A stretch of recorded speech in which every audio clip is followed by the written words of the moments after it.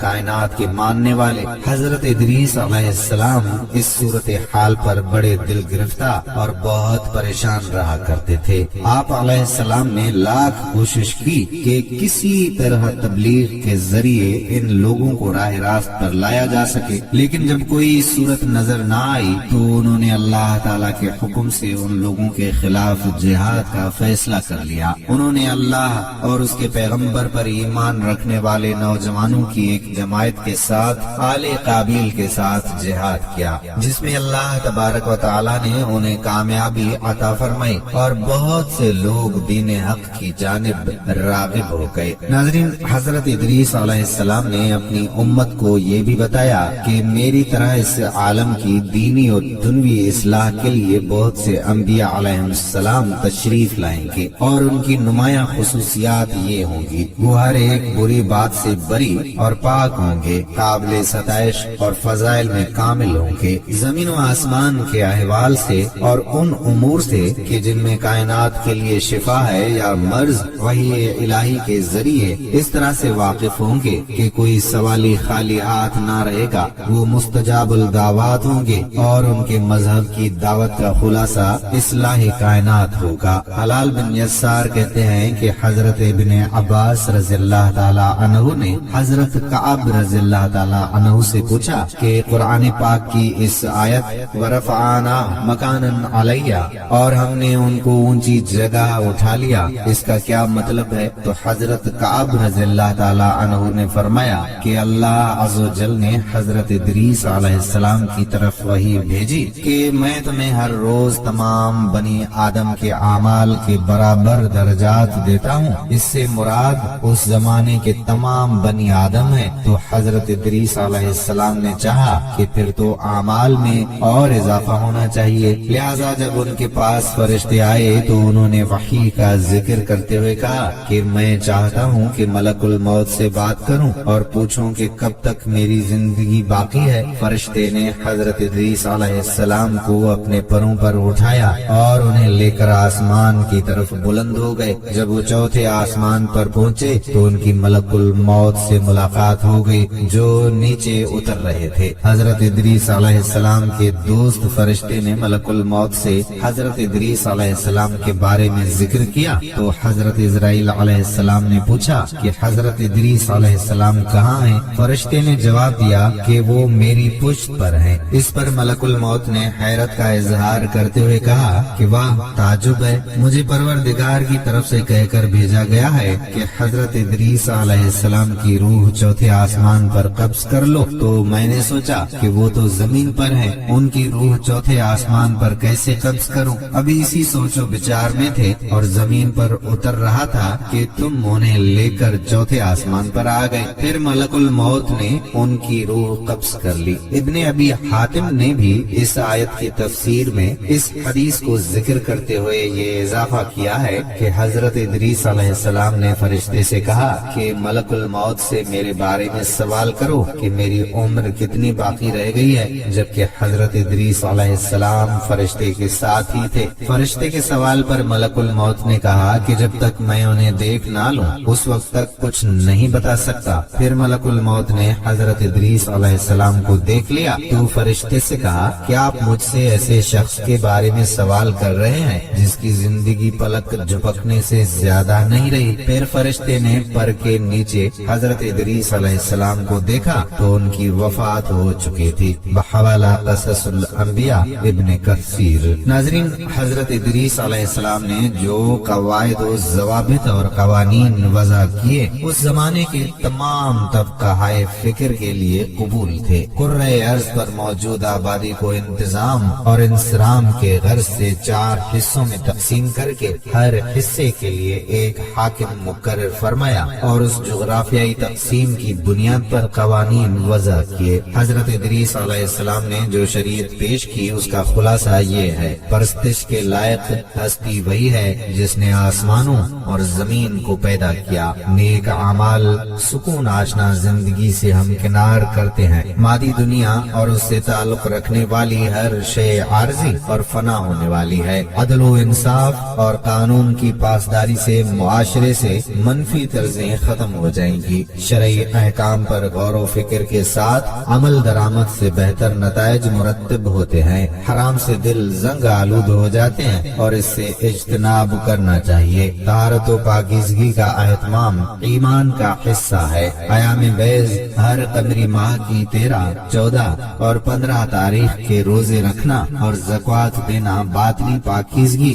اور مال و دولت کی محبت سے نجات کے لیے بہترین عمل ہے۔ حضرت ادریس علیہ السلام نے اپنی امت کے لیے سال میں چند دن عید کے لیے مقرر فرمائے اور مخصوص اوقات میں نظر اور قربانی دینا فرض قرار دیا۔ شہروں میں سڑکوں کا جال بچھایا، کاروبار کے لیے مارکیٹیں بنوائیں، کھیل کود کے میدان بنوائے، مکانات اور دوسری عمارتوں کو نقشے کے مطابق بنانے کی پلاننگ کی۔ حضرت ادریس علیہ السلام نے علم و عمل کے اعتبار سے نوع انسانی کو 3 طبقات میں تقسیم کیا: علماء، بادشاہ، رعیت۔ حسب ترتیب ان کے مراتب مقرر فرمائے۔ علماء کو پہلا اور بلند درجہ دیا گیا، اس لیے کہ وہ اللہ تعالیٰ کے سامنے اپنے نفس کے علاوہ بادشاہ اور رعایا کے معاملات میں بھی جواب دہ ہے۔ بادشاہ کو دوسرے درجے پر رکھا گیا کہ وہ اپنے نفس اور امور مملکت کا جواب دہ ہے۔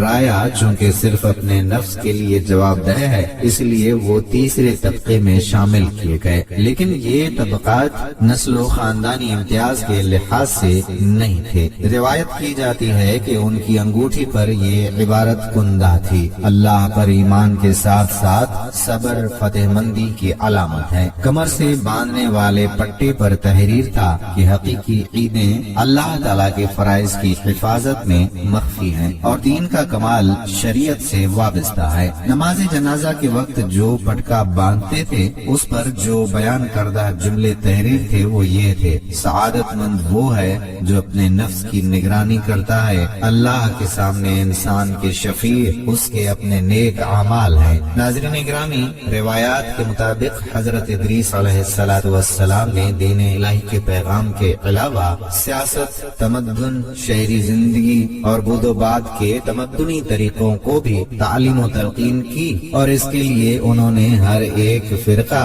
اور جماعت سے طلباء جمع کیے اور ان کو مدنی سیاست، اس کے اصول اور قواعد سکھائے۔ جب یہ طلباء کامل اور ماہرین بن کر اپنے قبائل کی طرف لوٹے تو انہوں نے شہر اور بستیاں آباد کی جن کو مدنی اصول پر بسایا گیا۔ ان شہروں کی تعداد کم و بیش 200 کے قریب تھی، جن میں سب سے چھوٹا شہر روحا تھا۔ حضرت ادریس علیہ السلام نے ان طلباء کو دوسرے علوم کی بھی تعلیم دی جس میں علم حکمت اور علم نجوم جیسے علوم بھی شامل تھے۔ حضرت ادریس علیہ السلام پہلی ہستی ہیں جنہوں نے علم و حکمت اور نجوم کی ابتدا کی، اس لیے کہ اللہ تعالیٰ نے ان کو آسمان اور ان کی ترکیب، کواکب اور ان کے جمع و تفریق کے نکات اور ان کی باہم کشش کے رموز اور اسرار کی تعلیم دی اور ان کو علم و عدد اور حساب کا علم بھی دیا، اور اگر اس پیغمبر خدا کے ذریعے ان علوم کا علم نہ ہوتا تو انسانی فطرت کی وہاں تک رسائی مشکل تھی۔ انہوں نے مختلف گروہوں اور امتوں کے لیے ان کے مناسب حال قوانین و قواعد مقرر فرما دیے۔ حضرت ادریس علیہ السلام کی بیان کردہ حکمت اور ان کے علوم کو سامنے رکھ کر تفکر کیا جائے، یہ حقیقت آشکار ہو جاتی ہے کہ اللہ کی تفویض کردہ امانت یعنی خلافت النیابت سے متعلق علوم اور ان علوم کے ذریعے کائنات میں تصرف کر کے موجودات کو تسخیر کا اختیار صرف اللہ کو حاصل ہے۔ اللہ پاک نے بحیثیت خالق اپنے بندوں کو ایسا علم عطا کیا ہے کہ ان کے اندر تخلیقی صلاحیتیں بیدار ہو گئی ہیں۔ آدم زاد ان صلاحیتوں کے استعمال سے اللہ کی مخلوق کو فائدہ بھی پہنچا سکتا ہے اور اپنی تخلیقی صلاحیتوں سے مخلوق پر عرصہ حیات تنگ بھی کر دیتا ہے۔ صلاحیتوں کے استعمال سے سامنے آنے والی تخلیق طرز فکر کی عکاسی کرتی ہے۔ طرز فکر اگر مثبت ہے اور انبیاء کرام اور ان کے وارث اولیاء اللہ کی طرز فکر سے ہم آہنگ ہے تو اس سے جو بھی علم صادر ہوتا ہے، جو بھی نئی تخلیق سامنے آتی ہے، وہ نوع انسانی اور دیگر مخلوق کے لیے سکون، آرام، راحت اور خوشی کا باعث ہوتی ہے، اور طرز فکر اگر محدود دائرے میں قید ہے، ذاتی منفعت اور انفرادی اغراض کے خول میں بند ہے، تو تخلیقی صلاحیتوں کا استعمال کسی بھی طرح نوع انسانی کے اجتماعی مفاد میں نہیں ہے، کیونکہ صلاحیتوں کا استعمال صرف اور صرف اس لیے ہے کہ کسی ایک فرد یا مخصوص گروہ کی اجارہ داری قائم کر کے اپنی ہی نوع کے افراد کو محکوم بنا دیا جائے۔ اس لیے طرز فکر کے زیر اثر منظر عام پر آنے والی تخلیقات اور نئی ایجادات بجائے سکون و آرام کے نوع انسانی کے لیے مصیبت بن جاتی ہیں۔ انبیاء کرام علیہ السلام چونکہ جس طرز فکر کے حامل ہوتے ہیں جس میں یہ بات راسخ ہوتی ہے کہ کائنات کی تمام چیزوں کا اور ہمارا مالک اللہ ہے، کسی چیز کا رشتہ براہ راست ہم سے نہیں بلکہ ہم سے ہر چیز کا رشتہ اللہ کی معرفت قائم ہے، لہذا ان کی سوچ لامحدود وسعت کی حامل ہوتی ہے، اور اللہ کے ان فرستادہ بندوں سے اللہ کے عطا کردہ اختیارات کے تحت جو بھی تخلیقات ظہور میں آتی ہیں ان سے اللہ کی مخلوق کی فلاح کا سامان میسر آتا ہے، کیونکہ وہ مظاہر کے پس پردہ کرنے والی حقیقت سے باخبر ہوتے ہیں، اور حقیقت میں ذہنی انتشار نہیں ہوتا، حقیقت کے اوپر غم اور خوف کے سائے نہیں منڈلاتے، حقیقی دنیا سے متعارف بندے ہمیشہ پرسکون رہتے ہیں۔ ناظرین گرامی، اللہ کریم نے قرآن پاک میں سورہ بقرہ کی پہلی آیتوں میں فرمایا ہے کہ یہ کتاب ان لوگوں کے لیے ہدایت ہے جو متقی ہیں، اور متقی وہ لوگ ہیں جو غیب پر یقین رکھتے ہیں۔ غیب پر یقین رکھنے سے مراد یہ ہے کہ وہ مشاہداتی نظر کے حامل ہو، ان کے اندر وہ نظر کام کرتی ہو جو غیب بین ہے۔ جب تک انسان کے اندر مشاہداتی نظر کام نہیں کرے گی اس کے لیے کائنات تسخیر نہیں ہوگی۔ تسخیر یہ بھی ہے کہ زمین ایک قاعدے اور ضابطے کے تحت ہمیں رزق فراہم کر رہی ہے۔ ہم زمین پر مکان بناتے ہیں تو زمین مکان بنانے میں حارج نہیں ہوتی، زمین اتنی سنگلاخ اور سخت جان نہیں بن جاتی کہ ہم اس میں کھیتیاں نہ اگا سکیں، اتنی نرم نہیں بن جاتی کہ ہم زمین کے اوپر چلیں تو ہمارے پیر دھنس جائیں۔ سورج اور چاند ہماری خدمت گزاری میں مصروف ہیں، ایک قاعدے اور ضابطے میں اپنی ڈیوٹی انجام دے رہے ہیں جو ان کے اوپر فرض کر دی گئی ہے۔ چاند کی چاندنی سے پھول میں مٹھاس پیدا ہوتی ہے اور سورج کی گرمی سے میوے پکتے ہیں۔ الغرض کائنات کا ہر جزو اپنا اپنا کردار ادا کر رہا ہے، اور اس عمل سے ہمیں اختیاری اور غیر اختیاری فوائد پہنچ رہے ہیں۔ ایک تسخیر یہ بھی ہے کہ آپ اپنے اختیار کے تحت زمین سے، سمندر سے، دریاؤں سے، پہاڑوں سے، چاند سے، سورج سے اور دیگر اجزاء کائنات سے کام لے سکیں، اور اعلیٰ تسخیر یہ ہے کہ سیدنا حضور علیہ السلام انگلی سے اشارہ کر دیں تو چاند دو ٹکڑے ہو جائے۔ حضرت عمر فاروق رضی اللہ تعالی عنہ دریائے نیل کو پیغام بھیج دیں کہ اگر تو اللہ کے حکم سے چل رہا ہے تو سرکشی سے باز آ جا، ورنہ عمر کا کوڑا تیرے لیے کافی ہے۔ دریائے نیل کی روانی میں کبھی تعطل واقع نہ ہوا۔ ایک شخص نے حضرت عمر رضی اللہ تعالی عنہ سے شکایت کی کہ یا امیر المومنین، میں زمین پر محنت کرتا ہوں، بیج ڈالتا ہوں اور جو کچھ زمین کی ضروریات ہیں انہیں پورا کرتا ہوں، لیکن بیج سوکھ جاتا ہے، میں بہت پریشان ہوتا ہوں۔ حضرت عمر نے فرمایا کہ جب میرا اس طرف سے گزر ہو تو بتانا۔ حضرت عمر رضی اللہ تعالی عنہ جب ادھر سے گزرے تو ان صاحب نے زمین کی نشاندہی کی۔ حضرت عمر تشریف لے گئے اور زمین پر کوڑا مار کر فرمایا کہ تو اللہ کے بندے کی محنت ضائع کرتی ہے جبکہ وہ تیری ساری ضروریات پوری کرتا ہے، اور اس کے بعد زمین لہلہاتے کھیت میں تبدیل ہو گئی۔ ہم یہ جانتے ہیں کہ یہ ساری کائنات اللہ نے انسان کے لیے تخلیق کی ہے۔ کائنات کے تمام اجزاء بشمول انسان اور انسان کے اندر کام کرنے والی تمام تر صلاحیتیں ایک بنیاد اور ایک مرکزیت پر قائم ہیں۔ آئیے انسان کے اندر کام کرنے والی صلاحیتوں کا سراغ لگائیں۔ ناظرین، روزمرہ کا مشاہدہ ہے کہ ہمارے تصورات اور احساسات گوشت پوست کے ڈھانچے کے تابع نہیں ہیں بلکہ روح کے تابع ہیں۔ اللہ کے ارشاد کے مطابق روح کا علم قلیل دیا گیا ہے، مگر لامحدود کا قلیل جزو بھی لامحدود ہوتا ہے۔ روح لامحدود علم ہے۔ قلیل لامحدود علم جاننے والے حضرات نے اس علم کو سمجھنے کے لیے اس کی درجہ بندی کی ہے اور چند فارمولے بنائے ہیں اور ان فارمولوں سے اپنے شاگردوں کو روشناس کیا ہے۔ روشناسی سے منکشف ہوتا ہے کہ دو صورتیں ایسی ہیں جس کا تجربہ لازمی طور پر ہر انسان کو حاصل ہے۔ ایک تجربہ جو زندگی کے ہر دوسرے قدم پر اسے حاصل ہے وہ سونے کی حالت یعنی نیند ہے۔ انسانی زندگی دو رخوں میں سفر کرتی ہے، ایک بیداری اور دوسرا رخ نیند ہے۔ جس طرح انسان سونے پر مجبور ہے اسی طرح بیداری بھی اس کی بڑی مجبوری ہے۔ وہ ان دونوں حالتوں میں سے کسی ایک حالت پر قائم نہیں رہتا۔ زندگی کا سفر انہی دو حالتوں میں جاری ہے۔ بیداری کی حالت میں کوئی آدمی اپنی زندگی کے سارے تقاضے اور ساری حرکات و سکنات، واردات و کیفیات، توہمات، خیالات، تصورات، احساسات کا رشتہ گوشت پوست کے جسم سے قائم کرتا ہے اور ان سب کو گوشت پوست کے جسم کے تابع تصور کرتا ہے۔ لیکن اس کے برعکس سونے کی حالت میں اس کا رشتہ گوشت پوست کے جسم سے غیر شعوری رہ جاتا ہے۔ گہری نیند میں اس کا ذہنی ربط اور تعلق جس میں انسانی سے وہ نہیں رہتا جو بیداری میں ہوتا ہے، لیکن وہ زندہ رہتا ہے۔ سانس کی آمد و شد برقرار رہتی ہے۔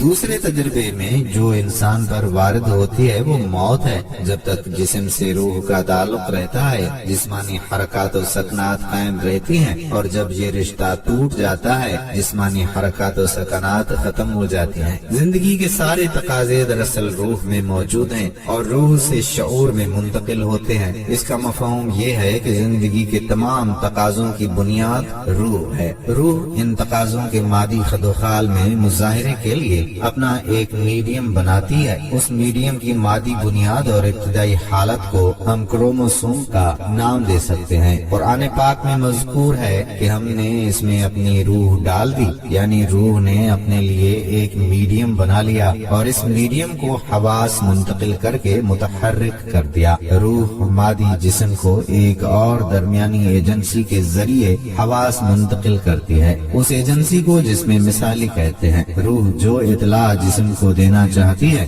وہ اطلاع اور تقاضے جسم مثالی وصول کرتا ہے اور ان تقاضوں کے اثرات گوشت پوست کے جسم پر مرتب ہوتے ہیں۔ جسم مثالی انسان کے مادی جسم کے اوپر روشنیوں سے بنے ہوئے ایک لطیف جسم کی صورت میں ہوتا ہے۔ روشنیوں سے بنا ہوا یہ جسم صرف انسان کے لیے مخصوص نہیں ہے بلکہ زمین کے اوپر جتنی بھی مخلوقات موجود ہیں سب اسی طرح سے روشنیوں سے بنے ہوئے ہیں۔ جسم کی ذیلی تخلیق ہے اور روشنیوں سے بنا ہوا یہ جسم روح کا تخلیق کردہ ہے۔ اس بات کو ذرا تفصیل سے بیان کیا جائے تو یوں کہا جائے کہ انسانی زندگی میں جتنے تقاضے موجود ہیں یہ تقاضے گوشت پوست اور رگ پٹھوں سے مرکب جسم میں پیدا نہیں ہوتے بلکہ روح ان کی اطلاع جس میں مثالی کو دیتی ہے وہاں سے منتقل ہو کر یہ اطلاع گوشت پوست کے جسم پر ظاہر ہوتی ہے۔ اگر کوئی آدمی روٹی کھاتا ہے تو بظاہر یہ نظر آتا ہے کہ گوشت پوست کا آدمی روٹی کھا رہا ہے، لیکن فی الحقیقت جب تک جسم مثالی کے اندر بھوک کا تقاضا پیدا نہیں ہوگا اور جسم مثالی گوشت پوست کے جسم کو بھوک کا عکس منتقل نہیں کرے گا آدمی روٹی نہیں کھا سکتا۔ یہ کوئی ایسی بات نہیں ہے جو سمجھ میں نہ آئے، ذرا سے تفکر سے سمجھ میں آ جاتی ہے۔ ناظرین، محدودیت میں بند لامحدود روحانی آنکھ دیکھتی ہے کہ انسان کے اندر 11,000 صلاحیتیں کام کرتی ہیں اور ہر صلاحیت ایک علم ہے اور یہ علم شاخ در شاخ لامحدود دائروں میں پھیل جاتا ہے۔ ان 11,000 بنیادی سہولتوں کے استعمال کے لیے یقین کا ہونا بہت ضروری ہے اور یقین کا مطلب یہ ہے کہ یقین کا شعور حاصل ہو۔ روح کا ایک پرت ایسا بھی ہے جو انسان کو شک اور وسوسوں اور بے یقینی سے دور کرتا ہے اور انسان کے اندر صلاحیتوں کو مستحکم کرتا ہے۔ اگر کسی انسان کی مرکزیت اعلیٰ حواس کی طرف ہے تو اس پر یقین کے دروازے کھل جاتے ہیں اور جیسے جیسے یقین مستحکم ہوتا ہے غیب کا انکشاف ہوتا رہتا ہے۔ جب آدمی غیب کی دنیا میں داخل ہوتا ہے تو اس کے اندر یقین کا وہ پیٹرن کھل جاتا ہے جو جانتا ہے کہ مٹی کے ذرات سے بنے ہوئے گوشت پوست کے جسم کی حیثیت عارضی اور فانی ہے۔ اس پر یہ حقیقت آشکار ہو جاتی ہے کہ مرنے والے آدمی کے جسم کے اوپر جو روشنیوں کا جسم ہے، اس نے عارضی اور فنا ہو جانے والے مادی جسم سے رشتہ منقطع کر دیا ہے۔ یعنی مرنے سے مراد یہ ہے کہ مٹی کے ذرات سے بنے ہوئے گوشت پوست کے آدمی کے اوپر موجود روشنیوں کا وہ جسم جو کہ روح اور مادی جسم کے درمیان رابطے کا کام دیتا ہے، اس عالم آب و گل سے رشتہ منقطع کر کے عالم رنگ و نور میں منتقل ہو گیا ہے۔ عالم رنگ و نور اور غیب کے پس پردہ دیگر بے شمار عالمین سے واقف ہونے کے لیے اور اپنے اندر پوشیدہ صلاحیتوں کا استعمال سیکھنے کے لیے انبیاء کی طرز فکر اور ان کے علوم کے حامل ایسے روحانی استاد کی ضرورت ہے جو قدم قدم چلا کر ہمیں شاگرد کو عرفان ذات سے ہمکنار کر دے۔ حدیث نبی صلی اللہ علیہ وآلہ وسلم کی روشنی میں تمام انبیاء کرام علیہ السلام زندہ ہیں اور ان کو روزی دی جاتی ہے۔ اعلیٰ حضرت امام احمد رضا خان رحمت اللہ علیہ فرماتے ہیں کہ 4 نبی زندہ ہیں کہ ان کو وعدہ الہیہ ابھی آیا ہی نہیں۔ ان میں سے 2 حضرت ادریس علیہ السلام اور حضرت عیسیٰ علیہ السلام آسمان پر ہیں، اور 2 حضرت خضر علیہ السلام اور حضرت الیاس علیہ السلام زمین پر ہیں۔ اعلیٰ حضرت سے پوچھا گیا کہ کیا حضرت ادریس علیہ السلام پر موت طاری ہوگی؟ اس کے جواب میں اعلیٰ حضرت نے فرمایا کہ ضرور ہوگی، کیونکہ ارشاد باری تعالیٰ ہے کہ ہر جان کو موت چکھنی ہے۔ حضرت ادریس علیہ السلام کو بلند مقام پر اٹھا لیے جانے کے حوالے سے ارشاد باری تعالیٰ ہے، مگر اللہ تعالیٰ کی طرف سے ہی حضور خاتم النبیین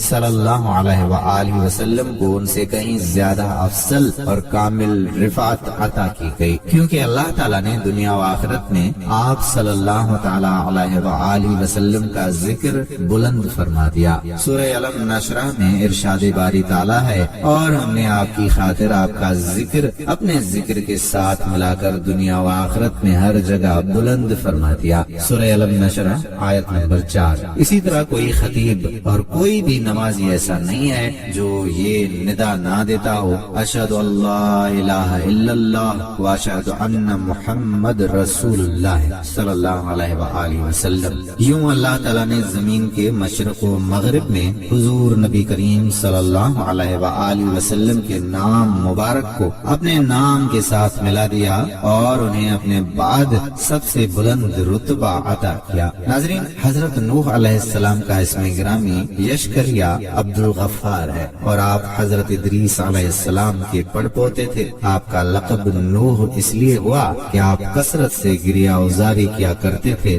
نوحے پڑھتے تھے۔ 40 یا 50 سال کی عمر میں آپ نبوت سے سرفراز فرمائے گئے، اور 950 سال آپ اپنی قوم کو دعوت فرماتے رہے، اور طوفان کے بعد 60 برس دنیا میں رہے تو آپ کی عمر 1050 سال کی ہوئی۔ ایک قول کے مطابق حضرت نوح علیہ السلام کے زمانے تک لوگ ایک دین پر رہے، پھر ان میں اختلاف واقع ہوا تو حضرت نوح علیہ السلام ان کی طرف مبعوث فرمائے گئے۔ دوسرا قول یہ ہے کہ حضرت نوح علیہ السلام کے کشتی سے اترنے کے وقت سب لوگ ایک دین پر تھے۔ جب اللہ پاک نے حضرت نوح علیہ السلام کو ان کی قوم کی طرف بھیجا تو انہوں نے اپنی قوم سے فرمایا کہ اے میری قوم، میں تمہیں اللہ کے حکم کی مخالفت کرنے اور اس کے علاوہ کسی اور کی عبادت کرنے پر اللہ کے عذاب سے صریح ڈر سنانے والا ہوں۔ آپ نے اپنی قوم کو عبادت الہی کی طرف دعوت دیتے ہوئے فرمایا کہ اے میری قوم،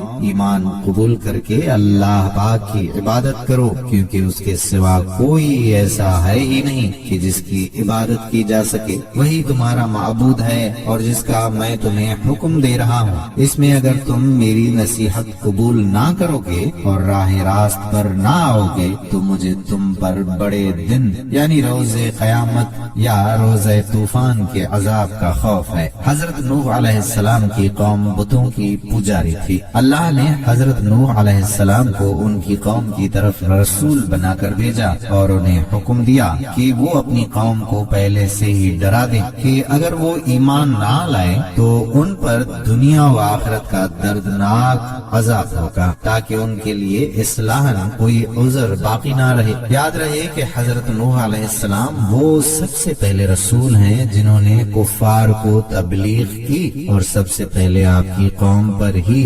دنوی عذاب آیا۔ ناظرین، حضرت نوح علیہ السلام کی قوم نے آپ کی نبوت کو جو جھٹلا دیا۔ حضرت نوح علیہ السلام پر نازل ہونے والی وحی جو آپ ان تک پہنچا دیتے تھے اسے قبول نہ کیا۔ ایک عرصے تک عذاب الہی سے خوف دلانے اور راہ راست پر لانے کی کوشش کرنے کے باوجود بھی وہ لوگ اپنی بات پر ڈٹے رہے تو ان پر اللہ تعالیٰ کا عذاب نازل ہوا۔ جو مومنین حضرت نوح علیہ السلام کے ساتھ کشتی میں سوار تھے اللہ پاک نے عذاب سے محفوظ رکھا اور باقی سب کو غرق کر دیا۔ اس سے معلوم ہوا کہ اللہ پاک کے دشمنوں پر اس وقت تک دنیاوی عذاب نہیں آتے جب تک وہ پیغمبر کی نافرمانی نہ کریں۔ ارشاد باری تعالیٰ ہے اور ہم کسی کو عذاب دینے والے نہیں جب تک کوئی رسول نہ بھیج دیں۔ سورہ بنی اسرائیل آیت نمبر 15۔ ناظرین، حضرت نوح علیہ السلام کی کشتی میں 40 مرد اور 40 عورتیں تھیں، مگر آپ کی اولاد کے سوا کسی کی نسل نہ چلی، اس لیے آپ کو آدم